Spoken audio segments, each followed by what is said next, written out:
Nah, saudara sekalian, dalam katekisme kita hari ini kita dijelaskan bahwa pesan utama ya atau inti daripada ke-10 perintah Allah itu adalah untuk mengasihi Allah dan sesama kita. Saudara. Hal ini merupakan kesimpulan ya, merupakan sebuah rangkuman yang diberikan oleh Tuhan Yesus terhadap seluruh hukum Taurat dan kitab-kitab para nabi, saudara, dalam Matius 22 ayat yang ke-40. Tapi pertanyaan yang penting buat kita adalah kenapa perintah ini menjadi begitu penting begitu. So, kalau kita melihat natur daripada ke-10 hukum Allah yang diberikan Allah kepada orang Israel melalui Musa, maka kita sebetulnya diingatkan bahwa 10 perintah Allah itu adalah tentang cara hidup umat Allah, tentang the way of life daripada umat Allah. So, ini adalah cara hidup satu umat Allah yang telah ditebus dan telah dibebaskan dari perbudakan di Mesir. So, maka hukum Taurat sebetulnya tidak pernah diberikan sebagai syarat supaya mereka dilepaskan atau dibebaskan dari perbudakan di Mesir. Tapi sebaliknya, saudara, hukum Taurat diberikan karena mereka sudah dibebaskan dari Mesir, mereka sudah diselamatkan dari perbudakan, maka hukum diberikan sebagai the way of life, cara hidup mereka sebagai umat yang telah dibebaskan oleh Allah. Saudara, hal ini juga sama dengan kita sebetulnya, saudara. Bahwa kita adalah orang-orang yang telah ditebus, telah diselamatkan oleh Allah dari perbudakan dosa. Maka setiap kita pun dipanggil dan juga diperintahkan untuk mengasihi Allah kita dan juga mengasihi sesama kita, saudara.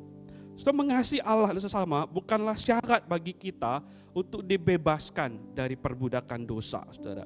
Tapi cara hidup kita sebagai umat yang telah dibebaskan dari perbudakan dosa. Saudara, Allah ingin kita merespons kasih-Nya pada kita, keselamatan yang Dia telah berikan pada kita dengan cara kita, saudara, mengasihi Dia dengan segenap hati, segenap jiwa, segenap pikiran dan kekuatan kita. Saudara, begitu pula waktu kita mengasihi orang-orang di sekitar kita. Saudara, mengasihi mereka adalah bentuk kita mengasihi Allah dan mengasihi apa yang Allah kasihi. Saudara, Allah bukan hanya mengasihi kita, tapi juga mengasihi mereka, mengasihi orang-orang yang ada di sekitar kita, sesama kita, saudara. Dan juga mengasihi mereka, kita sedang menunjukkan kasih Allah juga kepada mereka. Lalu apa artinya, saudara, mengasihi Allah dengan segenap hati, segenap jiwa, dan seterusnya. Saudara, hati kita adalah pusat daripada seluruh keinginan kita dan kehendak kita. Maka biarlah seluruh keinginan kita, seluruh kehendak kita, kita mau sepenuhnya untuk mengasihi Allah. Saudara, jiwa kita itu berhubungan dengan nyawa kita, dengan hidup kita, saudara. Maka harusnya kita pun juga tidak mementingkan nyawa kita bahkan untuk kita bisa mengasihi Allah demi kasih kita kepada Allah. Tuhan pernah mengatakan bahwa barang siapa mengasihi nyawanya, ia akan kehilangan nyawanya. Tetapi siapa yang tidak mementingkan nyawanya, bagi Tuhan dia akan memperolehnya.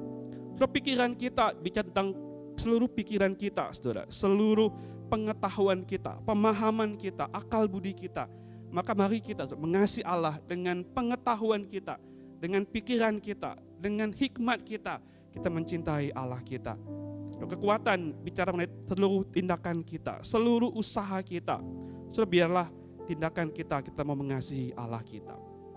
Lalu apa artinya mengasihi sesama kita seperti kita mengasihi diri kita sendiri. Setelah Allah menginginkan kita juga memikirkan kebaikan bagi orang-orang yang ada di sekitar kita. Seperti kita memikirkan kebaikan bagi diri kita sendiri. Setiap orang tahu, saudara, bagaimana caranya mengasihi diri sendiri. Tahu apa yang terbaik bagi diri mereka sendiri. Maka begitu pula lah kita memikirkan kebaikan bagi orang lain. Mengasihi mereka seperti kita mengasihi diri mereka sendiri. Saudara, Tim Keller dalam bukunya Generous Justice, bukan 3 hal yang kita bisa berikan kepada orang-orang di sekitar kita. Yang pertama, saudara, kita mengasihi mereka dengan memikirkan keadilan sosial bagi mereka.